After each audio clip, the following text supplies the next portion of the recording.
A senior Biden-appointed Pentagon official, Gil Cisneros, was forced to read and explain divisive statements against white people from one of his employees in a grilling hearing at the House Armed Services Committee Thursday. Cisneros, Undersecretary of Defense for Personnel and Readiness, was responsible for determining the outcome of a probe into former DEI Chief Kalisa Wing over divisive tweets about white people, which called them Karens. Mr. Cisneros, are you familiar with the tweet? Can you please read the tweet aloud? Asked Rep. Elise Stefanik, RN.Y, about one of Wing's controversial posts. Cisneros read the post verbatim at the hearing, which said, "So exhausted at the white folks in these PD sessions. This lady actually had the audacity to say black people can be racist, too. I had to stop the session and give the Karen the business. We are not the majority. We don't have power. This is wildly inappropriate and unacceptable. Do you agree with that, Mr. Cisneros?" Stefanik asked. "I do agree that that is not acceptable. It's not condoned by the Department of Defense," he said. However, the Pentagon said it will issue no disciplinary action to its former Diversity, Equity and Inclusion Chief, Wing, over her statements about white people. Matt Gaetz, RFLA, said, "I would like to go back to the tweets of the racist person that works for you. What does cauticity mean?" "I have no idea," Cisneros said. "You took 6 months to investigate one tweet. You didn't even figure out what the words meant?" Gaetz asked. Cisneros claimed he was not involved in investigating.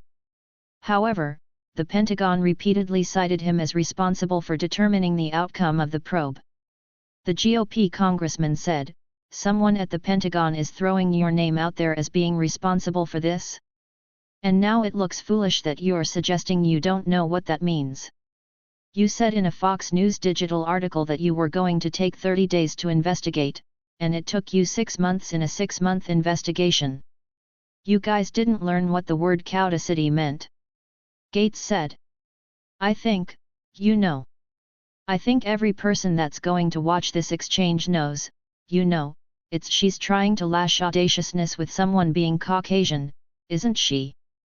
"I have no idea," Cisneros said. "We do not support racist tweets. We do not support racism." Gaetz said, "Well, did you fire this lady?"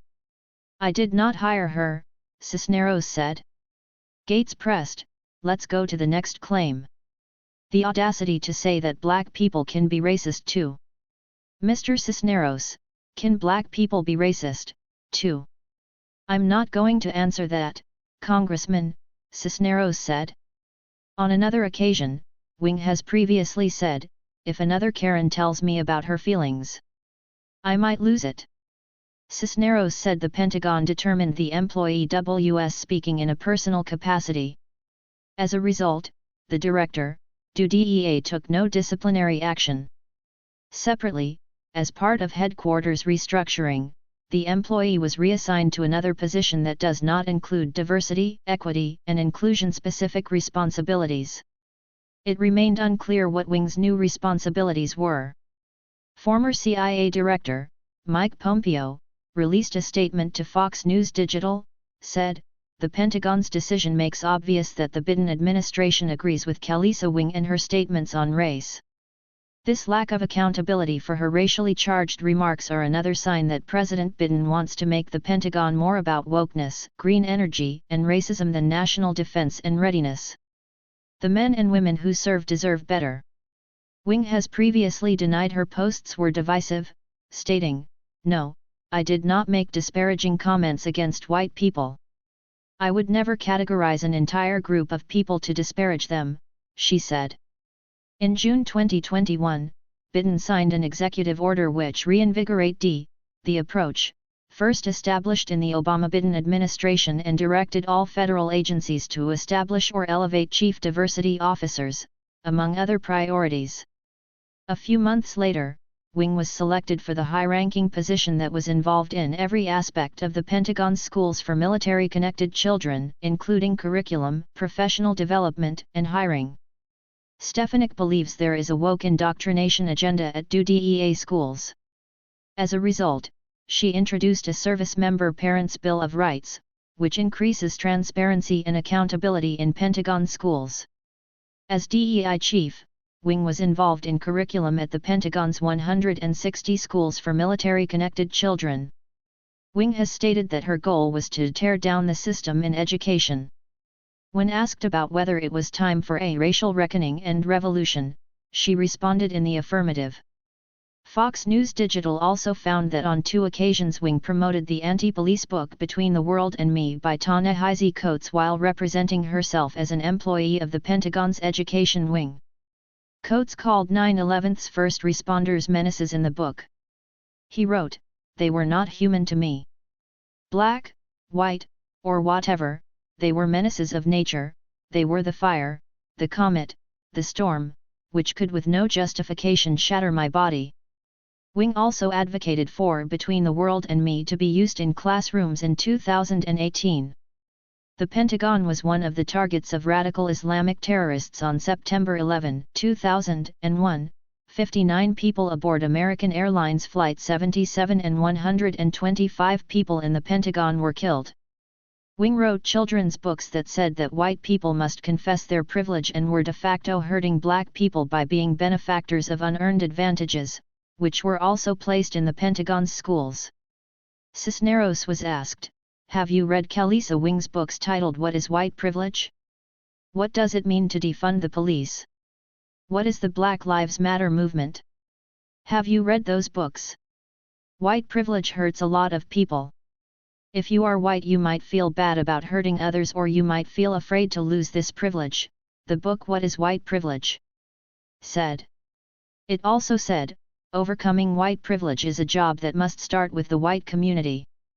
Will you really feel good at the end of the race when you look back and see others fighting obstacles that you didn't even have?" The book added.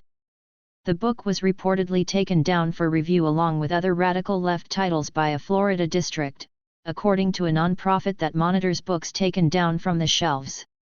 "Honored to be involved with work that causes good trouble," Wing said on Twitter about the report. What is white privilege?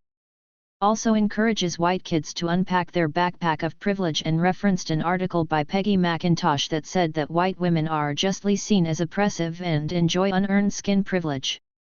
McIntosh's article also lamented that white students are not taught in schools to see themselves as an oppressor, a participant in a damaged culture and unfairly advantaged. This is a popular phrase that means to think about all the advantages you have every day because you are white, the children's book said about privilege. The book provides children with an assignment to create an identity map and ask what parts of my identity have provided me with privilege.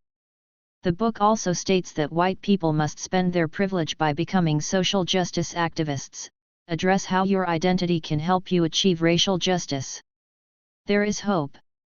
By learning more about white privilege we can work to spend it, the book said.